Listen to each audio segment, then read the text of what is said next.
Toshkent shahar Ichki ishlar bosh boshqarmasi yo'l patrul xizmati inspektori kichik serjant Hosilbek Eshnazarov bilan sodir bo'lgan ayanchli hodisa barcha yurtdoshlarimizni larzaga soldi. Ichki ishlar organlarida 2022-yil Yashnobod tumanida ish boshlagan Hosilbek 2024-yildan faoliyatini patrul post xizmatida davom ettirdi.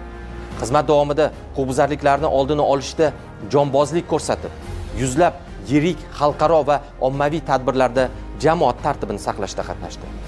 2014da turli huquqbuzarliklarni aniqlashda 4 nafar qidiruvdagi shaxslar, shu jumladan xavfli retsidivistni qo'lga olishda faol ishtirok etdi. 12 nafar zakladchi narkojinoyatchilarni faoliyatiga chek qo'ydi. Rahbariyat tomonidan uning ishchanligi va burchiga sadoqati, muhimi fuqarolar bilan xush muomalasi inobatga olinib, 2025-yildan Toshkent shahar Ichki ishlar bosh boshqarmasi yo'l patrul xizmati inspektori sifatida xizmatga safarbar etildi. Poytaxt ko'chalarida harakat xavfsizligini ta'minlash anchayin murakkab va mas'uliyatli vazifa bo'lsa-da, Hosilbek belgilangan topshiriqlarni tez o'zlashtirdi va ashaddiy huquqbuzarliklarga qarshi doimiy ravishda kurash olib bordi. Faoliyati davomida 1392 ta, shundan 324 ta qo'pol qoidabuzarliklarni shaxsan aniqladi. 14 ta mast haydovchini harakatiga chek qo'ydi. Undan tashqari, qarama-qarshi harakatlanish, hujjatsiz transport vositasini boshqarish va qizil chiroqqa bo'ysunmaslik kabi 52 ta qoidabuzarliklarni aniqlab, huquqbuzarlarga qonuniy chora ko'rdi.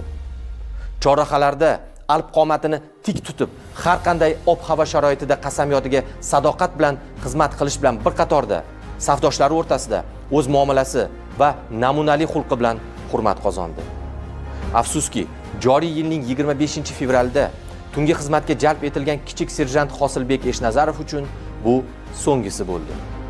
Poytaxtning Mirobod tumani Nukus ko'chasida begona transport vositasini olib qochib, yuqori tezlikda harakatlanayotgan voyaga yetmagan qonunbuzarni yo'lini to'sib, o'z jonini ayamagan holda yuzaga kelish mumkin bo'lgan og'ir oqibatni oldini oldi.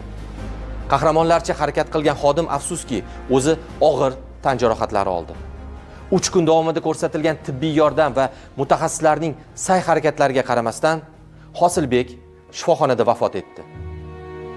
Oilaning kenja farzandi, ota-onasining suyangan tog'i, 2 qiz va 1 o'g'ilning ishongan qalqoni, rafiqasining sevimli turmush o'rtog'i endigina 33 bahorni qarshi olayotgandi. Sodir bo'lgan holat yuzasidan prokuratura organlari tomonidan O'zbekiston Respublikasi Jinoyat kodeksining 104-moddasi 3-qismi D bandi va 267-moddasi 1-qismi bilan jinoyat ishi qo'zg'atilib, protsessual tartibda qamoqqa olingan. Mazkur ishda qonun ustuvorligi hamda jazo muqarrarligi to'liq ta'minlanadi. Qahramon xodim xizmatdoshlari hamda Ichki ishlar vazirligi rahbariyati tomonidan so'nggi manzilga kuzatilib, oilasi davlat muhofazasiga olinadi. Hosilbekning ko'rsatgan jasorati esa Ichki ishlar vazirligi shaxsiy tarkibi, safdoshlari hamda u xizmat qilgan xalq qalbida mangu yashaydi. Ona yurt o'z qahramon farzandini hech qachon unutmaydi.